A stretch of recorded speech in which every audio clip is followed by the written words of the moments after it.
Welcome, I'm Deb Hammond. I am the Literature Chair. The 19th Century Charitable Association in Oak Park has a vision to be a dynamic cultural center for community learning.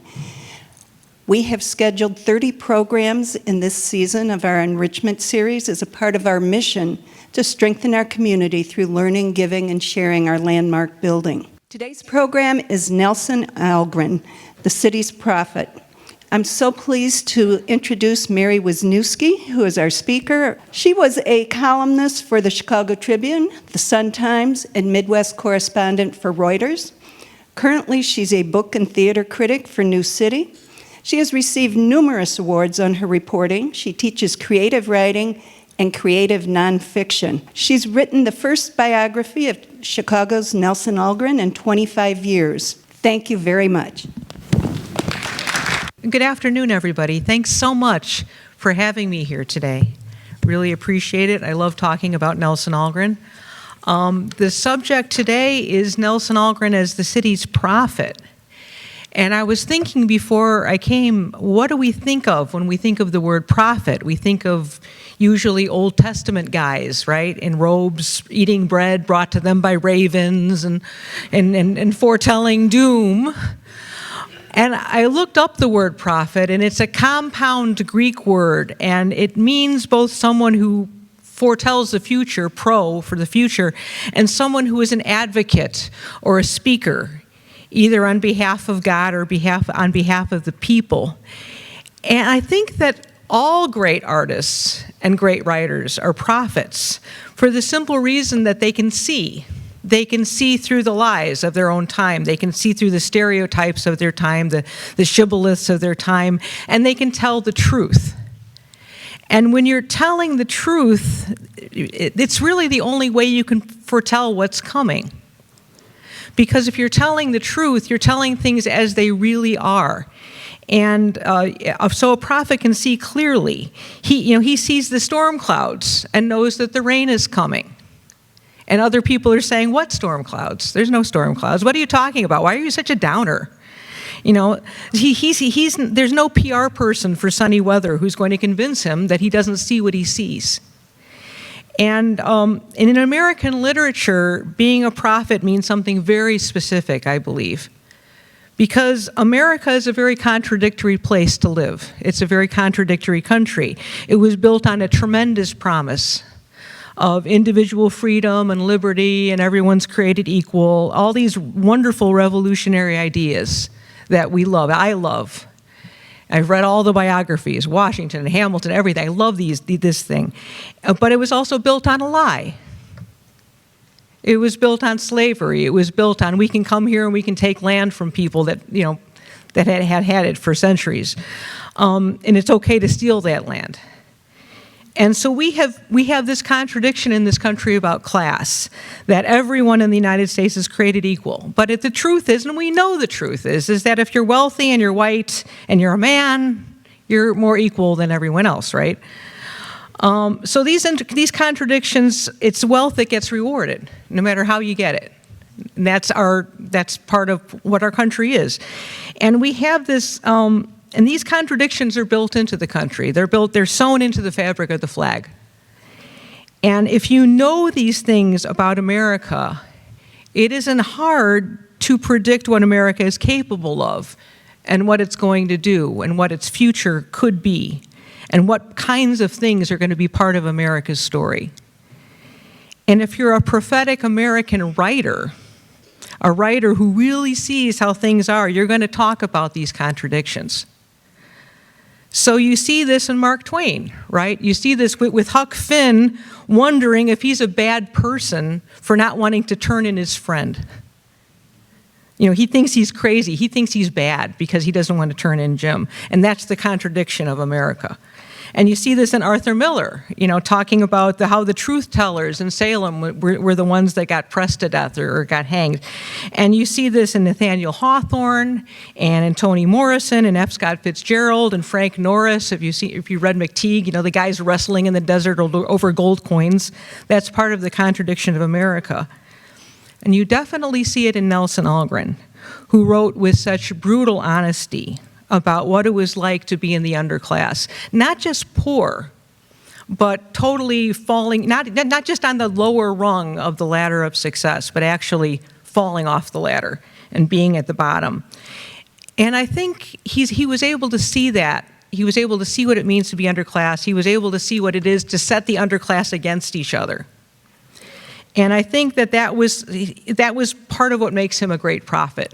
Not just Chicago, he is the great prophet of Chicago, but someone, and this is why I think he belongs in the canon of great American writers, because he was someone who wasn't afraid to tell the truth.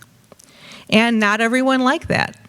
It's like, as Jesus said, no prophet is appreciated in his own country or in his own city. But Algren couldn't help himself.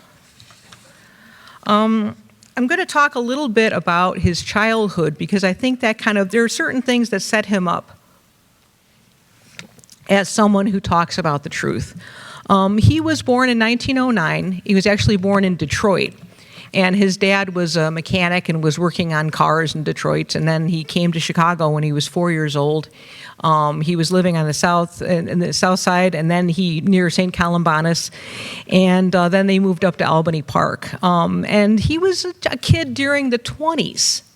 So imagine being a kid. He was at a time of great building in Chicago. He got to see, the merchandise mart go up, and all the Balaban and Katz movie palaces that were like these fantasies of life in Persia and stuff like that.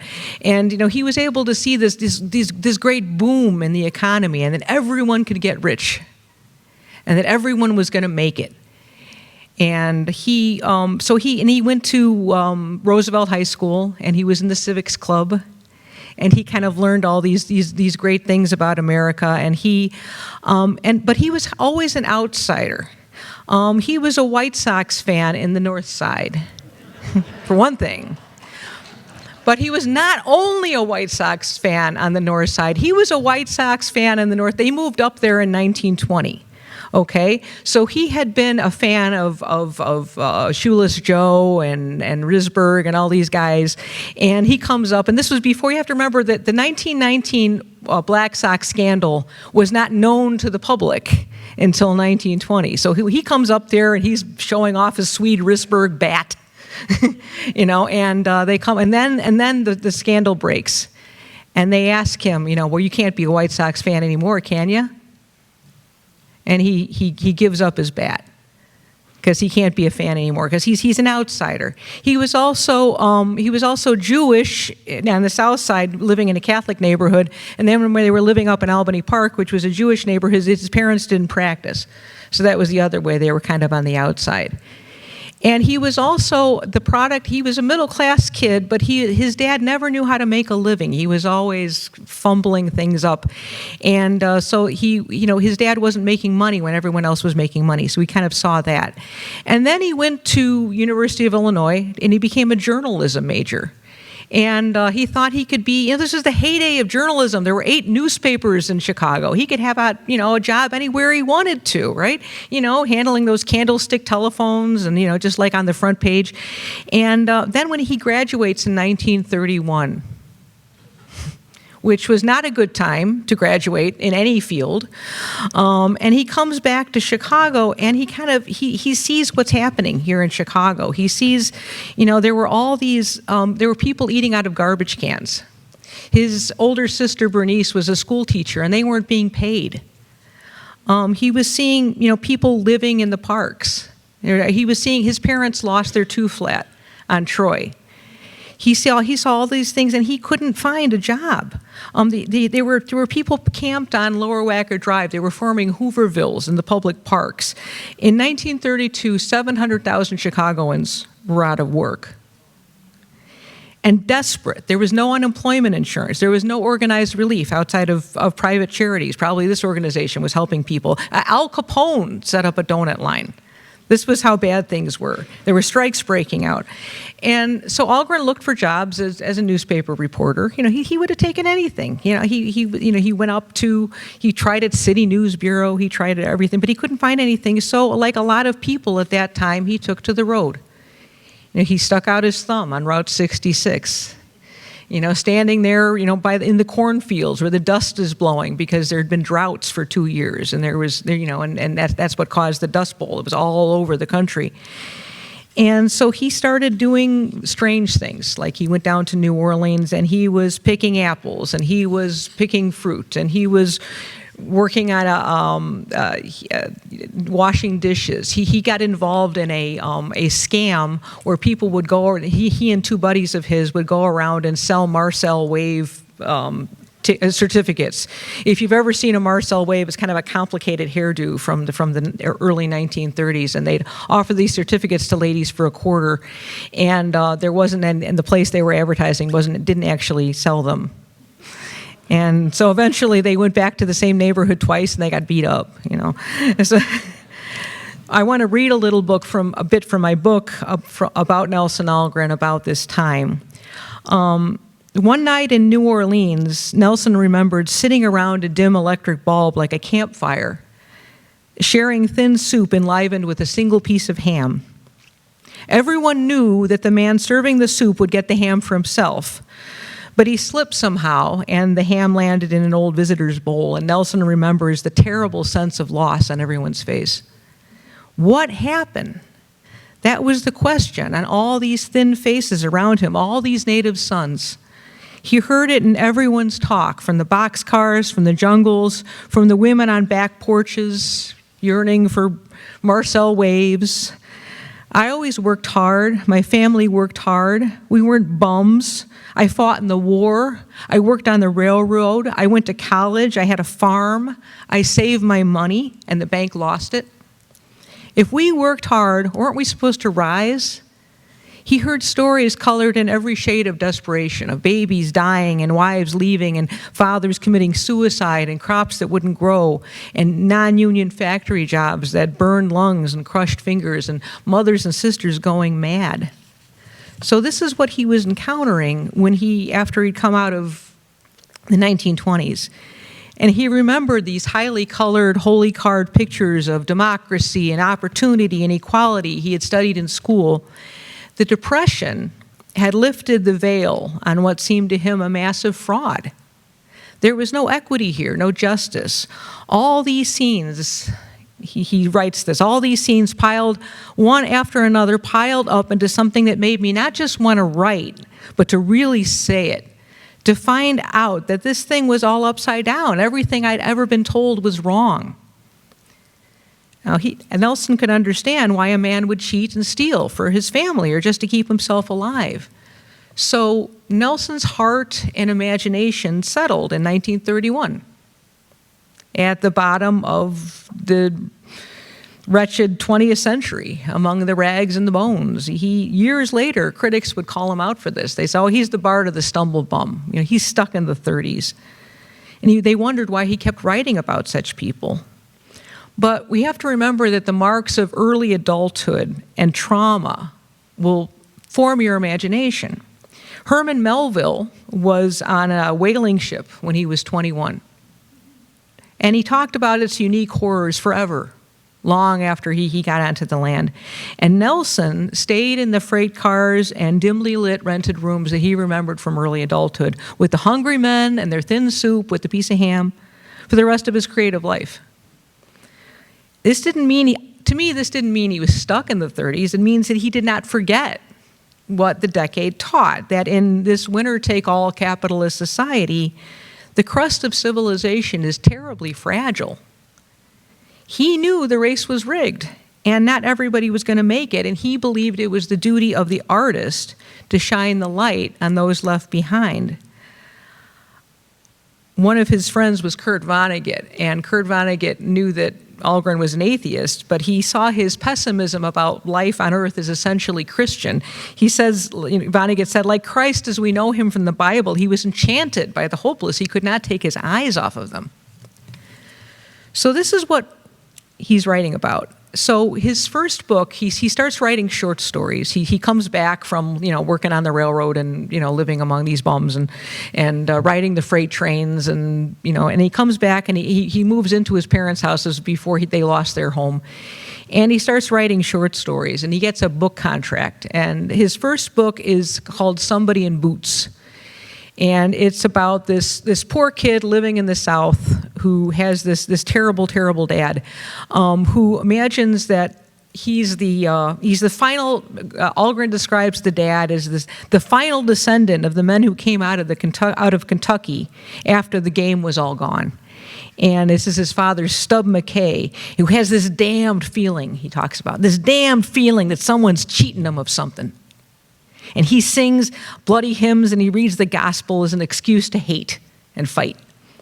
And he despises the Mexicans and takes Cass out of school because the new teacher is a Mexican and he doesn't want Cass to be taught by Mexicans.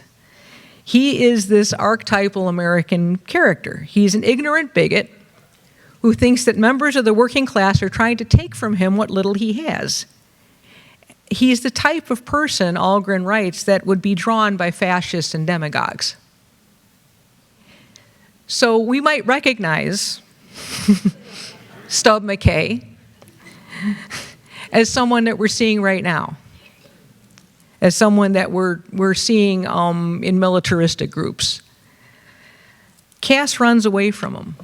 And he goes and he travels and he, goes and he goes up to Chicago, and he meets a black man named Dill Doak, who teaches him about the real problems of the underclass, who teaches him about how people are set against each other, that the whole reason for racism is a way of keeping people down. And they go and they explore the World's Fair together. But then, Cass runs into somebody who he'd met in prison who tells him, "Oh, you don't want to hang out with that guy. He doesn't use guy. You want to come with me." And so Cass abandons his friend. And this happens over and over again in Algren's groups, where someone meets someone, it's often a woman, who can pull him out of it, who can pull him out of his ignorance, who can pull him out of his shame, and be someone and recognize the problems that he has are not completely caused by himself, but they're caused by the society he's in, and they always refuse. Algren gives it up. The character Dill Doak was based on a particular person. It was based on Richard Wright, who was a friend of Algren's throughout the 30s and the early 40s. And Richard Wright was one of the, Algren had a few teachers. The Depression was a teacher. Richard Wright was a teacher, and Richard Wright taught him about, together they were active in the Communist Party, and later they rejected it. But Richard Wright taught him about class consciousness. Richard Wright, and also introduced him to the Works Progress Administration, which was a lifesaver for so many writers. The works, it was made fun of at the time as that WPA stands for whistle, piss, and argue, or or they called the writers who were working on the WPA pencil leaners, rather than shovel leaners. That they didn't work, they didn't really do anything. But the WPA was a lifesaver for writers and artists, and it pulled Algren out of his depression because Somebody in Boots didn't sell very well. In the 1930s, people didn't want to hear about, this sort of thing. They wanted to watch Shirley Temple movies. So it sold less than 1,000 copies. So Algren joins the WPA, and in the WPA, he meets people like Saul Bellow. He meets Studs Terkel. He meets Margaret Walker. And he starts writing again he starts working for leftist newspapers and magazines, and is writing again about the working class. And he writes a book called The Neon Wilderness, which is a collection of short stories about conditions in Chicago. And this does fairly well. And then he gets drafted. He gets into World War II, and he goes overseas, and he becomes a medic, and he's working with morphine. And he watches the effects of morphine on people who were wounded. He gets out of World War II, and he starts looking around for another book, and he becomes interested in the idea of what morphine does to people. And out of this book comes his big hit book, The Man with the Golden Arm, which is about a card dealer, Frankie Machine, and a drummer, he wants to be a drummer, who gets addicted to morphine in World War II and can't get himself out of it. And in this book, Algren talks about the shame that people feel that they can't thrive in society, that something's holding them back. And I wanted to read a little bit from that book, The Man with the Golden Arm, because Frankie's in and out of prison because he's a shoplifter and a minor criminal. And he's looking through the prison cells, and he sees the men through the bars of his cell are filled with guilt. And Algren writes, "The great, secret, and special American guilt of owning nothing, nothing at all, in the one land where ownership and virtue are one. Guilt that lay crouched behind every billboard which gave each man his commandments, for each man here had failed the billboards all down the line." So you see that he's seeing how people are seeing their own problems with money and their own problems being able to fit into society as not the fault of rich people, not the fault of anyone who's bringing them down, but the fault of themselves. That they're at fault. I'm to blame for not having enough money. I should have saved more money and I'd have had a more secure old age. I should have saved, I bought too many coffees. and now it's my fault that I'm not Elon Musk or whoever it was at the time. This wasn't a popular point of view that he wrote about in Man with the Golden Arm or in Neon Wilderness or in the other book that he wrote about, Never Come Morning, where in all of these books, there's someone who's trying to make it. They're trying to live the American dream. In Never Come Morning is about a Polish boxer named Bruno Bicek who wants to be a great boxer, and unfortunately, he's kind of he gets caught up in the life of the slums, and he gets into trouble. But they all want to be something. They're all about strivers, and they all miss it. And that's his theme over and over again, and it's a very American theme. They all miss it.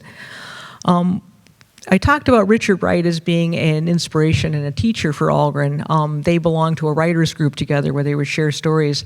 Another great inspiration and teacher for Algren came from France, Simone de Beauvoir. They met in 1947. She was visiting the United States, and she asked her friend Mary Guggenheim if there was anyone that she could recommend reading in Chicago. Mary Guggenheim was sleeping with Algren at the time, and for some reason suggested that this beautiful French woman go and meet her boyfriend. I don't know. Mary must have had a death wish or something. But so they get together, and Simone has this incomprehensible accent. And Algren can't understand anything she's talking about, and she can't understand anything he's talking about, so they just talk at each other. But he takes her to the slums. He takes her to Madison. He takes her to the West Side and shows her one gross bar after another, and she loves it. She loves it because she's an explorer too, and she wants to, she had done this in France. He had expected her to be some kind of blue stocking who wouldn't understand where he was coming from. He didn't understand her history, that she would walk into bars in Paris when she was in her 20s and throw hats off of people's heads going, "Chapeau!" She was a crazy person. So they got along just great, and they fell in love with each other.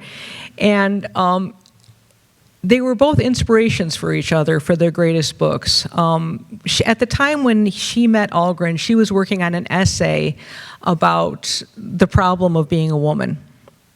And he encouraged her to turn it into a book. And he gave her literature about racism and about how racism works in the United States. And she was able to turn some of those ideas into ideas about feminism, and which created the second sex. And she credits Algren for helping her create the second sex. He and she helped him on his greatest book, The Man with the Golden Arm. He was writing it while he was with her. And when they were apart, she would send letters. I've read all of her letters, and some of them are suggesting different, why don't you call it The Dealer? Why don't you call it this or that? And they were, suggesting things to him. And so he was able to learn from her new truths about women's place.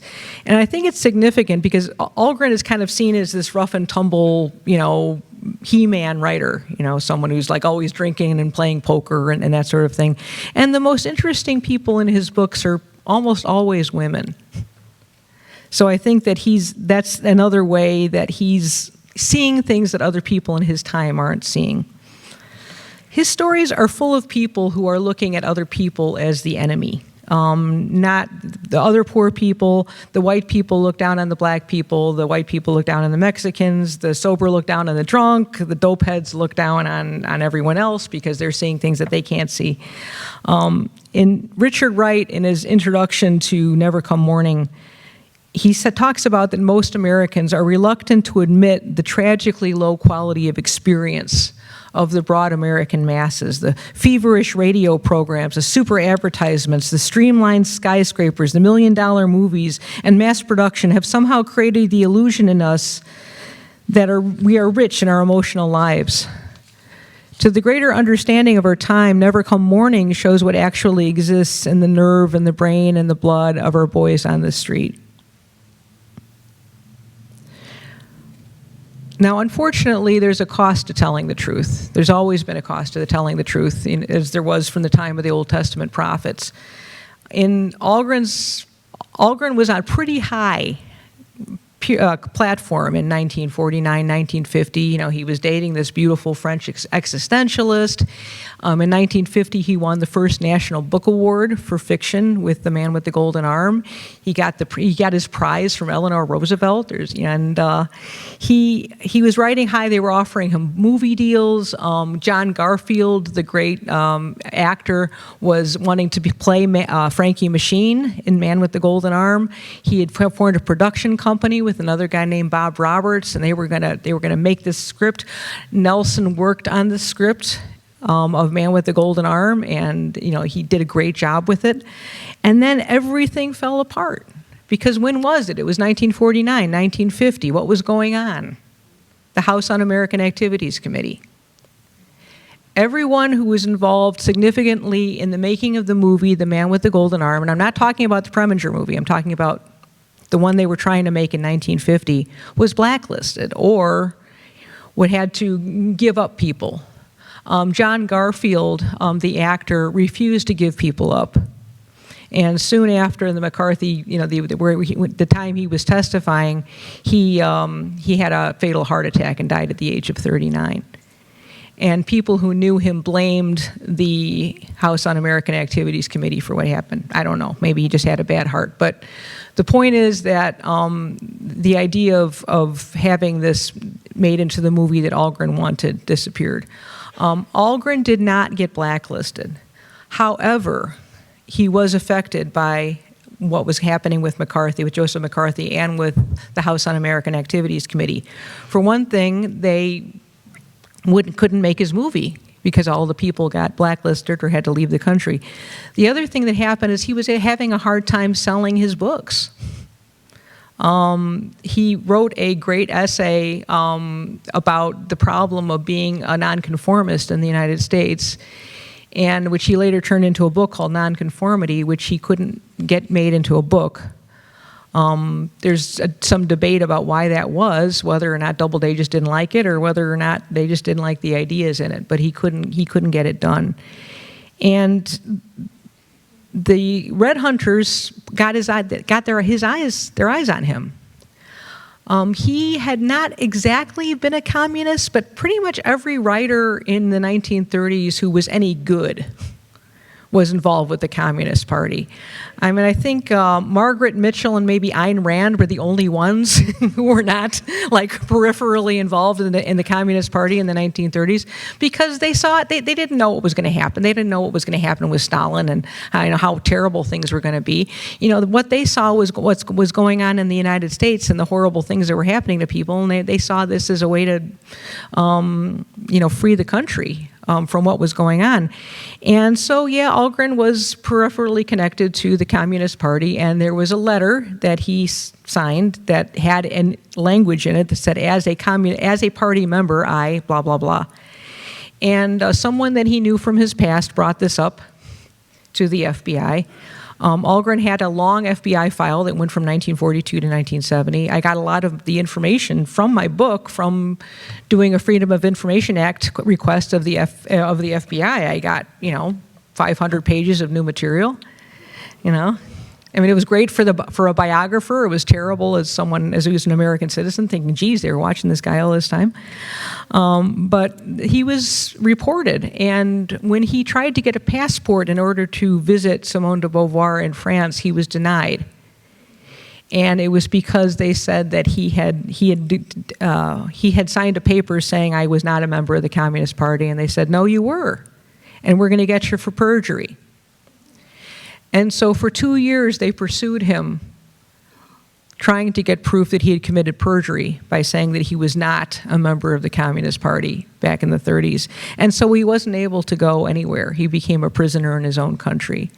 By this time, he and Simone's romantic relationship had faded away. And Algren was looking to marry his first wife again, Amanda Kontovitz, and Simone, because she was French, said, you should come and vacation with me, with your new wife, and and they were going to do that. They were going to go and visit Paris and hang out with Simone and Jean-Paul Sartre. Algren had a really good relationship with Sartre. They used to box together when he went to visit France. But he couldn't go to France. He couldn't go anywhere because he had this thing on his record. The only thing that got it off his record is that the guy who accused him ended up being involved in a murder-suicide where he shot his wife and then he shot himself, and so his testimony was no longer any good.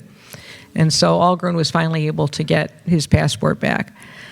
But the other thing then he wrote another book in 1956, which called A Walk on the Wild Side, and this was his last really good novel, in my opinion. And it was a rewrite of his first book, Somebody in Boots. And in this one, he takes on the idea of this white underclass even more strongly, where he renames the character of Stub McKay as Fitz Lincoln, kind of like Abraham Lincoln, that same kind of name. And I wanted to read a little bit about him in here. And this is the people that he came from. Through old Virginia's tobacco-scented summers, the Linkhorns had done little cropping and less sharing. So long as there lay a continent of game to be had for the taking, they cropped no man's shares for long. Fierce, craving boys, they craved neither slaves nor land. If a man could outfiddle the man who owned 1,000 acres, he was the better man, though he owned no more than a cabin and a jug. Burns was their poet. Slaveless yeomen, yet they had seen how the great landowner, the moment he got a few black hands and put up his feet on his fine white porch and let the world go hang. So the Linkhorns braced their own narrow backs against their own clapboard shacks, pulled up the jug and let it hang too. Burns was still their poet. Forever trying to keep from working with their hands, the plantations had pushed them deep into the southern Ozarks, where they had hidden out so long, saying a plague on both their houses. It's Mr. Linkhorn's war. We don't reckon him any kin of ourn, they reckoned. Later, they came to town often enough to see that the cotton mills were the plantations all over again. The prescriptive rights of master over men had been transferred whole from plantation to mill. Between one oak winter and one whippoorwill spring, the Linkhorns pushed on to the Cookson Hills. 70 years after Appomattox, the Linkhorns showed up in the orange-scented noon of the Rio Grande Valley, still saying, "Be damned to the lot of you, who's got the pitcher?" Had there been an international convention of white trash that week, Fitz Linkhorn would have been chairman. Cotton grew, fruit grew, oil gushed a year and dried. Before it dried, Fitz put in a year as a gaffer, made good money and found his girl, a girl who had thought herself rough enough. Cotton failed, fruit failed, oil had spoiled the soil. It became a country of a single crop, and the crop was dust. 15 years of it did the girl in, feeling she had had enough of oil. And so Fitz goes on to become a preacher, where he's preaching damnation to the masses. And his son becomes an entrepreneur. And what's his business? He goes into the whorehouses in New Orleans and pretends to be a despoiler of virgins. People look through a peephole to see him despoiling virgins. They're always the same virgins. They get over and over again. And this is Algren's send-up of the Horatio Alger story, that this is what Linkhorn comes to do. Now, I don't think that Algren would have been surprised, knowing this book, from the kind of people that we are seeing now. From the Nick Fuentes or the Donald Trumps or the Jim and, to go back a little bit, the Jim and Tammy Faye Baker. He knew these people were coming because he wrote about them. He wrote about them as part of the American scene. And there's a cost to this. Right after this book came out, the literary establishment decided that they had had enough of Algren, and they turned on him. Norman Podhoretz condemned him for protesting against prosperity. Leslie Fiedler protested against him. They talked about him being the bard of the stumblebum, and about, like, what does he see in these people? Why is he keeping such shabby company? Because they didn't want to hear it. They didn't, he said, we can't. These are the ones who were accusing Algren of being stuck in the 1930s because they didn't want to hear about this stuff anymore. We're in the 50s now. Everything's great. There's a Ford in your future. The novel scorns these people. He scorns the Chamber of Commerce, grifters and do-gooders and that sort of thing. And they saw him as a literary cliche. So after that, he decides to give up on fiction, and he's only going to do journalism from then on. He wouldn't have been surprised by any of this, because what we're seeing right now in the news is the absurd offshoot of the kind of things that Algren was seeing on the barroom floors in the 1940s and the 1950s in New Orleans. These things don't change. Back in 2008, I was covering the anti-capitalism protests for Reuters outside of, at Jackson and LaSalle. I was talking to the kids out there, and one of them told me that he was traveling, and he wanted to come to Chicago because he wanted to protest against the inequality of income in the United States, and he wanted to protest against the federal government's failure to punish bankers whose actions had helped lead to the 2008 Depression. And they talked about, these kids I interviewed talked about, people are being cheated and they've been lied to, and justice is being perverted by money and racism, and the poor are being made to feel ashamed for not living up to the promises of the advertisements, to the promises of the billboards.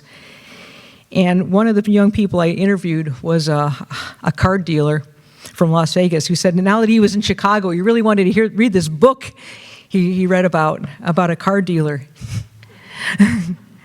And the book was in his backpack. It was The Man with the Golden Arm. And so I was really encouraged by that, because I said, well, at least Algren's not really being taught in the schoolrooms, but it is being taught in the backpack. It's still in the backpacks across America. Algren still lives. So I wanted to close by saying that I keep running into people who have only watched Algren's movies. And I got to say that if you've seen The Man with the Golden Arm movie, it was not the movie that Algren had planned. It was a movie by Otto Preminger, who didn't care about the book very much. And the same with, he basically just wanted it as a showcase for to talk about drug addiction. And he wanted to push the code further than it had been pushed before. There's some good stuff in the movie, but it's not Algren's movie. Same with Walk on the Wild Side, which is a truly dreadful movie. Algren got $25,000 from selling the script, and he immediately used it to try to buy a building in Chicago, which he immediately sold because he didn't like the responsibilities of being a landlord, and he lost $2,500 out of it. It's like, Dove Linkhorn says, it's almost like I'd have saved money just by not being born. He was kind of a perennial loser that way. But I want to encourage people to read Nelson Algren. If you haven't read Nelson Algren, if you want to start with something small, start with Chicago City on the Make, which is the prose poem that he wrote in 1951 that has the lines you probably heard describing Chicago. Like, it's like loving this particular patch is like loving a woman with a broken nose. You may find lovelier lovelies, but never a lovely so real. And it's always D-Day under the L. So I would start with that book, and if you like that book, it's only 90 pages, it's really small, it's a beautiful piece of work. You can move on to Man with the Golden Arm, to the stories from The Neon Wilderness, to Never Come Morning, which I think is actually his strongest novel. Because we need Algren right now.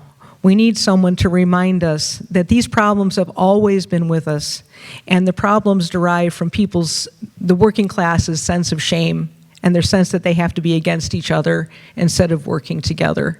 And he recognized that, and that's why I think he's the city's prophet. So, any questions?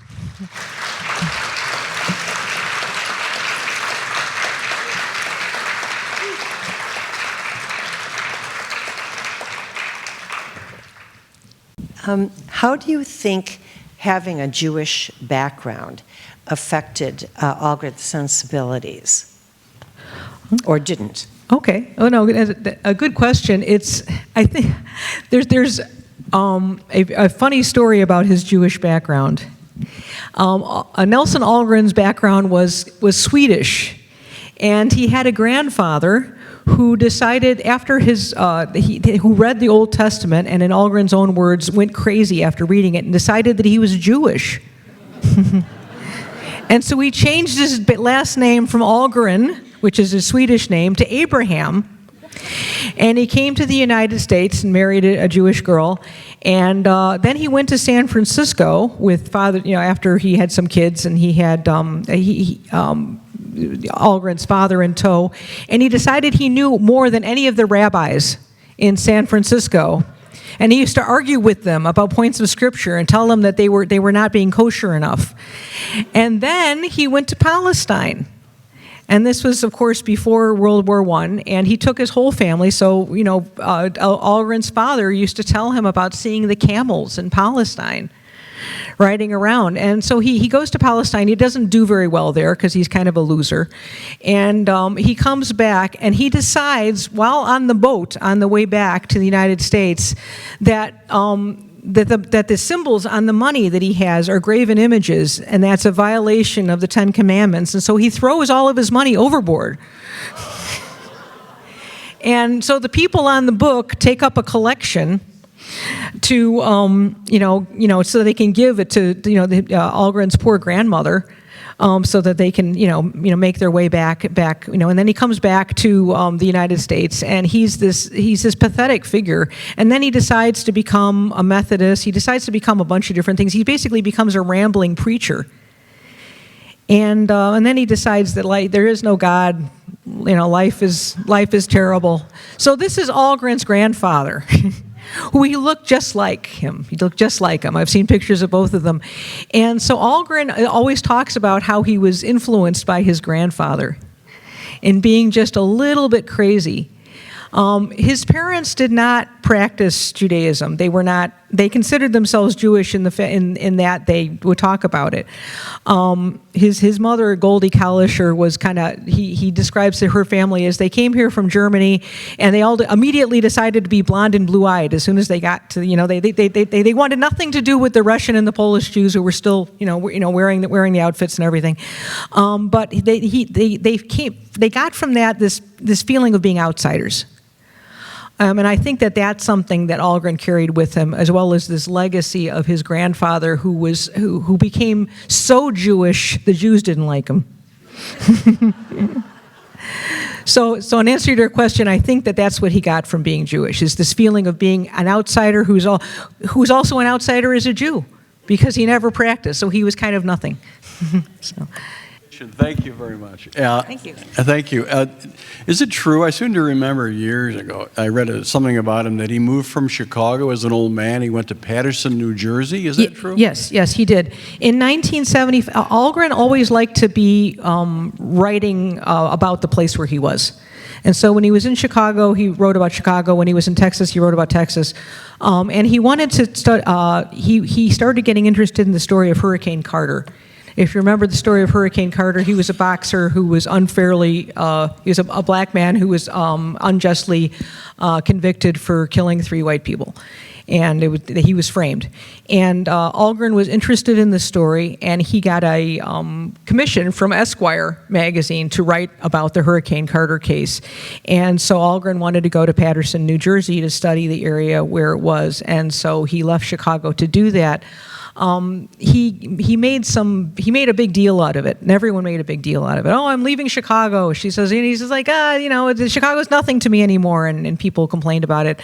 And he left. He says, there's nothing here to keep me. And he had this big auction of all of his stuff.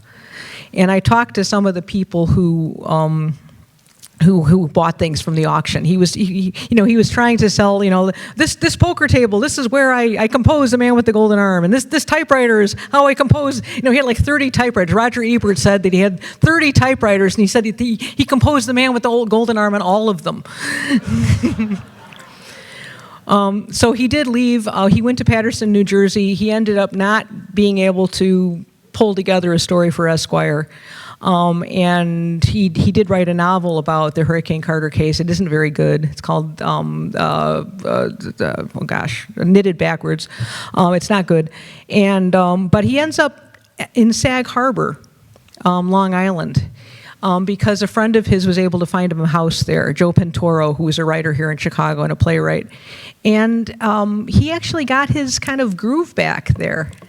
He started being honored as a writer. He started making friends again. He was friends with Germaine Greer. He was friends with Betty Friedan. She used to drive him around, and she could barely see over the wheel of the car. One time she was driving him and he fell out of the car, and he didn't notice. She didn't notice, and he had to run and jump back in. But he's buried out there. And I went to visit his house there, and I went to visit his grave. And people, just go back to the Jewish thing, people lay stones along the top of his grave to remember him. And they stuck pencils in the ground in front of his grave. So yes, he left Chicago and he ended up as an East Coaster. You had mentioned that the literary establishment kind of turned on him in the 50s. Mm-hmm. When I was an English major in college, I actually didn't know anything about him, but your talk kind of reminds me a lot of John Steinbeck, mm-hmm. who seemed to have sort of a similar arc, perhaps. Mm-hmm. But Steinbeck was, obviously embraced by the literary community and was very successful. Could you perhaps, comment on the difference between them and why they sort of had different outcomes? Yeah, I think that's a great question, because I've thought about why Steinbeck kind of survives and Algren doesn't. As far as the literary canon, and because they were both writing about terrible things, they were writing about the Depression and what happened to people. I think that Algren's vision is darker, and it's harder to read. And I think that Steinbeck was accepted. Also, Steinbeck wrote smaller books, like Of Mice and Men, and I think that has a great deal. I think that's one of the reasons why I love The Great Gatsby. Don't get me wrong, but I think the reason that everyone knows The Great Gatsby is because it's this. And you can assign it in high school, and people will read it. And I think that that's part of the reason why Steinbeck survived, is because his books are shorter, they're easier to read, they're very tragic, and there's a lot of, and I think they're wonderful, but I think he just became more fashionable because of, they're a little bit more accessible. And Algren writes about terrible, terrible things. There's a scene in Somebody in Boots where a little girl, these kids are waiting around a train, hoping that the coal will fall off the train as the train rolls by so that they can get coal to put in their fireplaces at home. And a little girl is there with her baby buggy to put coal into her baby buggy, and she's smashed by the train. And this is just one thing in this book full of horrors, and I think that that's why people, if you're in the Depression and you have a choice between buying that book and going to a Shirley Temple movie, I think that's why, if that helps. I still think that more people should read Algren. I might have missed this part, but did you talk about his marriages and Oh, You didn't have children? No, I just glanced at them. Algren was married 3 times, twice to the same woman. His first wife was Amanda Kontowicz, who was a Polish-American woman who he met at a party that was thrown by Richard Wright. It was a WPA party, and Richard was trying to get him to come out of his shell. And she was dating a poet at the time, but Algren was he was a good-looking guy, and she was interested in him instead. She was an intellectual person. She was a painter, and they lived together in. She also got a job with the WPA. They lived together in this kind of artist colony on the south side. Among the people who lived there were Mitch Saporin, who did the murals for Lane Tech High School. So it was this colony of people who were all working for the WPA. Amanda, they had a great relationship. She really, one of the most touching things I found when going through his papers at Ohio State University are the letters between him and Amanda, because he really confided in her. And even though they didn't stay married, they stayed friends for a long time. And he was a great source of support. She was a great source of support. Unfortunately, they got divorced, and then he got together with Simone de Beauvoir. He was still writing Amanda letters. He was still friends with Amanda. She was living in Los Angeles as she was working for in Hollywood, working with that organization with one of the actors' unions, I believe. And he convinced her to come back, and they got married again after he and Simone broke up, and this time it didn't work out. And this time they really, really hated each other at the end of it, and they didn't correspond after that. And it was because he got divorced from her and ended up losing. He had bought a house in Miller Beach, Indiana, that he afforded with the proceeds that he made from The Man with the Golden Arm, and he lost the house in the divorce, so he ended up kind of roaming around Chicago again without really a good place to live. And then his second marriage was to an actress named Betty. He used to call her Betty Boop. And she went with him out to the Iowa Writers Workshop, where he taught for a while. Well, that's where he got to be friends with Kurt Vonnegut. And he had a gambling problem, and he used to get into these poker games in Iowa where he would lose all of his money and Betty's money too. And so they broke up, but they stayed amicable, and they continued to have letters and stuff like that. But Kurt Vonnegut said that marriage lasted about as long as a soap bubble. But he did not have any children that he knows of. And I did look. There was a Polish woman who he had met during World War II. He was stationed in Germany, named Sophie. The same name as the heroine of, not heroine, but the main female character in Man with the Golden Arm. And she wrote a very kind of touching letter to him where she asked him if he could please send her a size 7.5 shoes, because it was so hard to get shoes. And I wondered if maybe that was, he might have had some kind of relationship with her that resulted in something, but I was never able to find out. He does have his sister Bernice had children, and so he had nieces and nephews who he had relationships with, and I had to correspond with them to get permission to use letters and pictures from the estate. Thank you very much. Thank you.